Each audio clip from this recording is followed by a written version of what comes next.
We had no choice. We had to remove all the paint to save the aluminum hull on our 78-foot yacht, and it turned out to be a way bigger project than we ever imagined. When we bought Tangaroa, we knew that there would be some paint issues, but we thought a few patches would fix it. Then we started breaking blisters and discovered how bad things really were. Corrosion had crept under the paint and water was wreaking havoc on the aluminum. The more we uncovered, the worse it got. So the choice was $125,000 repaint or stripping it all off. What would you have done? Now, when we bought Tangaroa, we knew that there was corrosion on the boat. We had seen paint blisters everywhere. We were hoping that we would be able to fix just certain spots of the paint, and then that would be it. However, it ended up being a lot worse than that. So you can see what happens with aluminum is if you get the cracks, and then the water gets in it and it really breaks off. So this is the bad side of the boat, I call it. You can see in here. In here, what I'm gonna do actually is because the water's sitting in there right now, I'm really gonna get in there with a chisel while I'm at the dock and take out these bubbles. Because you can't have the water sitting in there, it starts pitting the aluminum. See in there, water? Look at the water just coming out. That is not good, so I'm probably gonna go in. Again, look at the bubbles. So what happens is water gets stuck underneath the paint and it just eats the aluminum. Look at this one. Right, you can see how it's pitted. Luckily you can sand aluminum, but she's gonna be a big boat to sand. I'm still gonna get in here and really crack all this stuff where the water is sitting in there. In here, look at this, all this Bondo. This means it's not prepped right. Like, look at that Bondo. I've never seen it curl like that, but there's bubbles all over this boat. And again, water just sits in there. Now, the way aluminum works is if you leave it exposed, it will form an oxide layer on top, and that oxide layer will actually protect it from further corrosion. The problem is that requires oxygen. So when you have, say, a paint layer over the top of the aluminum, and you get moisture in between that and the paint and the aluminum, you end up getting no oxygen to that portion of the aluminum, and it can't form an oxide layer. And when that happens, you get what's called poultice corrosion, and it will physically pit in and start damaging the aluminum fairly heavily underneath. You can actually see it in a lot of the spots here. So we found this all over the boat. Now, we had a couple options. Like Blaine explained, we were hoping we could just patch the white paint and leave beautiful Tangaroa painted white. But that wasn't gonna work. So we looked at a second option. How much would it be for a full paint job? And you know what they quoted us? $125,000. That's like the down payment for a house. So that was insane, and Blaine and I, there's no way we had that cash, so that was nixade right there. The third option, which I thought was kind of cool. Now, I had sailed around the world previously in my 20s, and I had seen a few boats, specifically ones from Germany, New Zealand, Australia, where these aluminum boats didn't have any paint on them at all. And you know what? They looked really cool. So Blaine and I tossed that idea around and we said, yeah, let's take all the paint off our beautiful Tangaroa. Now, to get the paint off the boat, we had to do a little bit of research on what was going to be the best option. Turns out that blasting was the best option, and in that blasting you have a few different options. You had walnut blasting, you had dry ice blasting. The one we ended up settling on was wet blasting. So we contacted a company in Vancouver and went to Steveston to haul out to get this done. Yeah.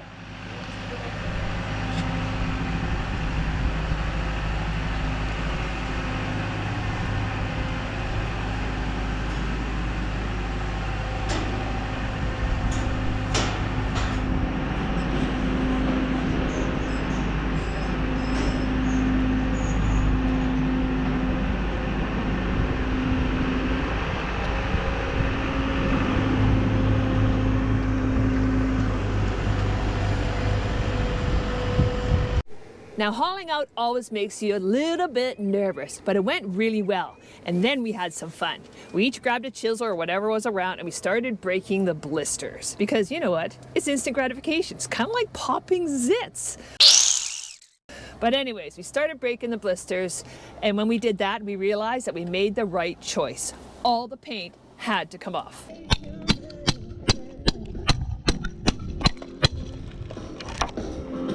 Having fun yet? Oh, oh my gosh, Blaine. That was some stinky water in there.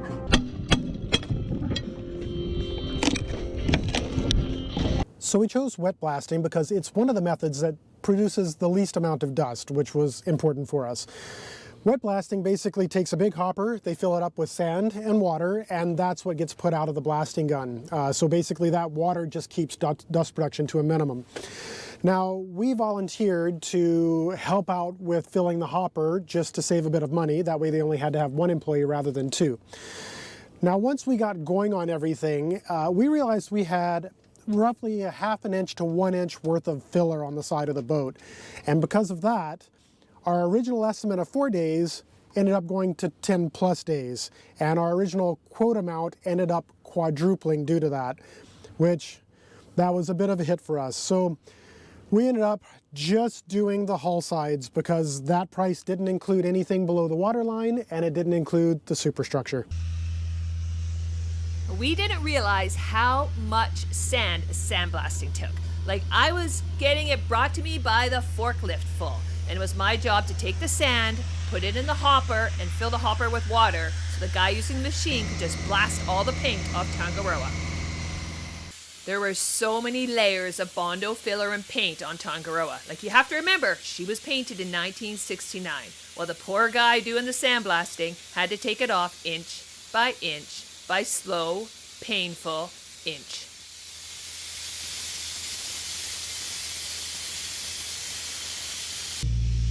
Go in here. Oh, it's foggy in here. Oh, this is going to be good for cleanup. Oh, look at that.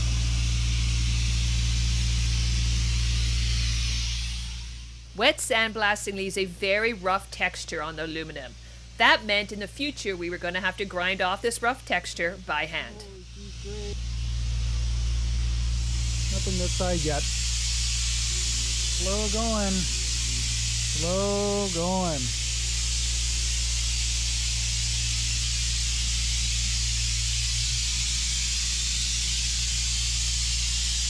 Day, Tuesday, Wednesday, Thursday. 4 at the yard. And let's show you where you're at. Now, if you recall, they had quoted us 4 days to remove all the paint. Slowly coming off, and the starboard side is the same way. And of course, instead of getting frustrated, you might as well make the most of it. You can play in the sand. Of course, it's contaminated sand, but you can play in the sand. You can make like footprints.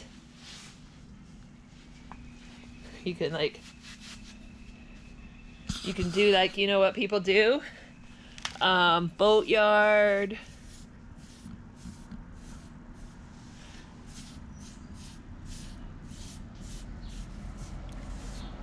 Herd 20, 21.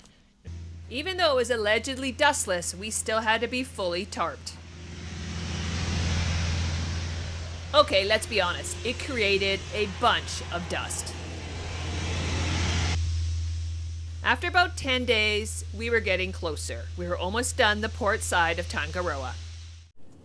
Now, Blaine and I will be the first ones to tell you, wet sandblasting sucks. It is like the worst job ever. And if you watch the video where we ripped up the teak, you can actually hear it in the background. So imagine all these days in the yard and this massive machine just going constantly. And there was sand everywhere, plus the tarps. Don't even get us started on tarps. We had the whole boat tarped, and what happened is every night in Steveston, the wind picked up, and it's like, we weren't getting sleep. So we ended up having to drop the tarps every night just to get some sleep and then bring the tarps back up in the morning to get going again. But it was horrible. Heck, you know what actually happened is the guy who was sandblasting forgot to put a plug in one of the through holes, and the sandblaster went past the through hole and the sand went up through the through hole and seriously covered our master bathroom, our master head with sand. Like, sand covered the roof, the walls, everywhere. We are still finding sand 4 years later, but it was an absolutely horrible job and we couldn't wait to get it done. It's morning, day 3 of the yard. How you doing, Blaine? Tired. What happened last night? I spent the better part of between 1:30 in the morning and 8:30 in the morning dealing with tarps last night. I hate tarps. And Tarps are the bane of my they were existence. shaking the boat. They were blowing so much. And my eyes, check them out. From being a safety guy, all the sand's in them. And I think they spent last night just trying to get the sand because it's so gritty now. But yeah, that's day 3. I'd be perfectly happy if I never saw another tarp in my life. Too windy for the blasting guy to work, and the tarp is actually pushing against him and moving his scaffolding. We moved to the other side because then the tarp is billowing out. It is the first Monday of being in the yard, so we've been here almost a week. We left Victoria a week ago, and now we have to go put up the tarps. I think that's the most pain in the butt thing have to do for this blasting is we drop the tarps at night because Blaine can't sleep with the tarps blowing. It's like, seriously, it's so loud. So we have to go pick up the tarps, and I'm going to do it before tea, which I think is suicidal, and Blaine's going to do it before coffee, and I don't know if this is going to work out very well. It's early. She's looking good. Yep. I like it. I like it a lot. Morning. It's a lovely day here. I think it is day 7 in the yard. I don't know. It all kind of mixes into one. If anybody's been in an extended yard visit, it does mix into one. But anyways, it's day 7. We're waiting for the blaster guy. He's usually here at 8. It's almost 9 o'clock right now. I think he quit. I really do. It is a horrible job. So I think he quit. He was not happy at the end of the day yesterday. He was getting sand in his eyes and everything. So let's see what happens today. So far, 9 o'clock, no one here. This sandblasting was taking way too long and fraying everybody's nerves. So we knew we had to do something to make it go faster. So what we did, because again, all that Bondo, is Blaine and I decided to get our grinders and try to help the process on the weekends to make it faster. So we started grinding, hand grinding 1/2 inch to 1 inch of Bondo off the whole boat. And that got it a little bit better, a little bit easier for the blaster to blast through.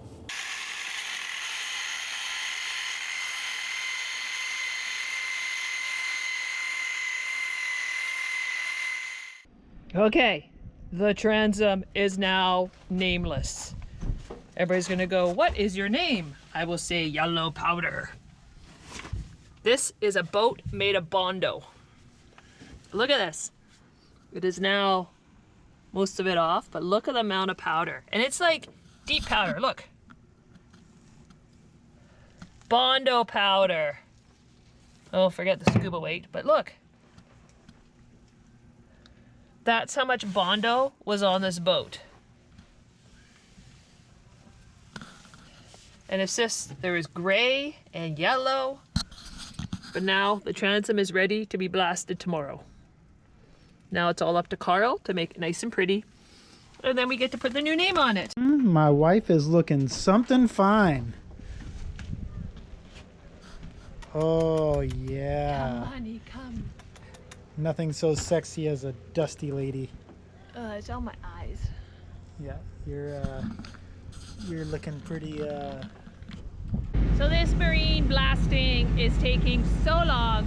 We now have 2 machines, because that was the key. Give us 2 machines, let this done, because Blaine and I can't get anything done. So we just really need this boat to be done and the blasting to stop. After 14 days, the noise stopped.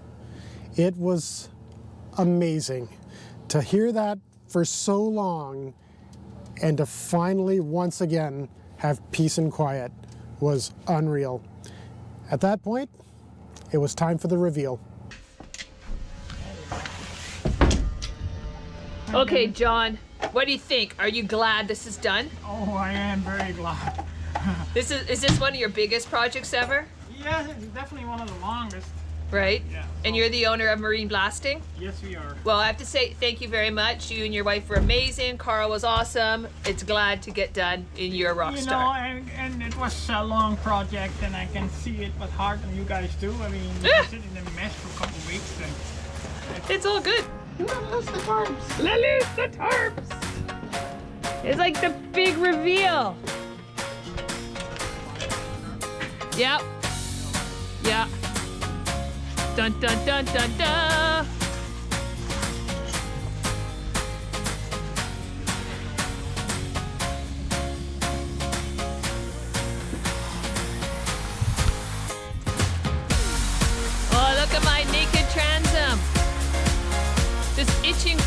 on there.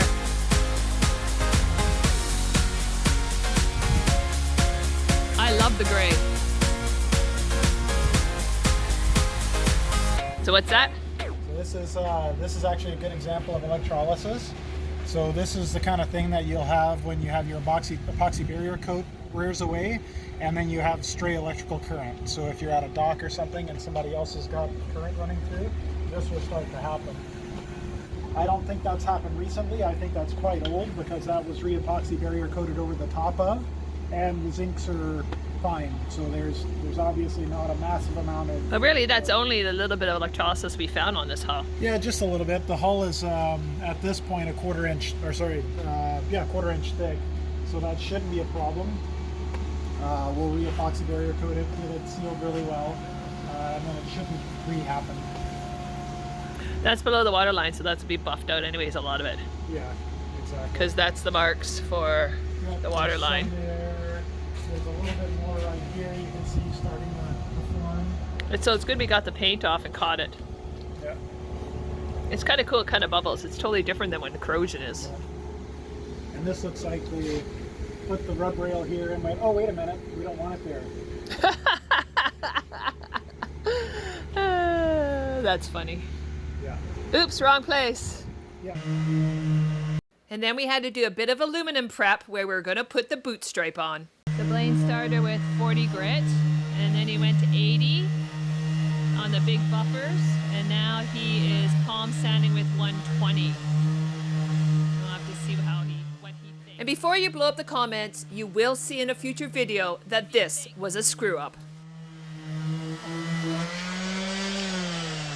It's not bad. And palm sander works? With fresh pads, yeah. What? With the fresh pad. Because if not, we've got the buffer with hook and loop. Yeah, I might end up having to get some higher grit hook and loops and do it with the buffer just to knock it down a little quicker. What do you mean higher Like grit? a 120 grit. Isn't this 120? This is 120, but just with a DA or palm sander, it'll go quicker with a big pad and a grinder. So then you do 120 with the grinder, then 120 with the sander? Yeah. So the 120 grinder makes it look like this with all the different sanding marks, and then the palm sander just kind of makes it all smooth. Oh. So you don't get all the disc marks. It's just really slow. It doesn't take it down very fast. But those discs are a lot cheaper. They are. But I sure as heck don't want to sit here for 4 hours when I can sit here for 30 minutes. I'll pay. There was also a couple places that we had to take the paint off ourselves. It was kind of the places that was close to the cap rail, because if the sandblasting went close to the rail, it would take off the wood. Okay, this is exciting. Blaine is almost at the end of the 78 feet Not much left. on the port side with 40. With 40. Yeah. And then I have to come back probably from about 7 or 8 feet that way with some 150. And then that'll be... Are you not doing 80? Nope. 150 will take it down after I do it with 40. Huh. Yeah. Nice. This is awesome. So not too much. And then you're going to work on the transom. Yeah. Just wrap my way around to the other side where I started working down. How much on the other side has to be done? Probably like... I don't think we finished the starboard side. Let's go look. Oh boy. So why did we not buy a 50-foot boat? Blaine, tell me again. Because you wanted a 78-foot boat. No. Because we couldn't find any 50-foot boats that had the cabin layout and aluminum that we wanted. Oh, that's true. Well, keep going. You're doing awesome. And after another month in the yard doing the bottom, which you'll see in a future video, it was time to launch a very naked Tangaroa.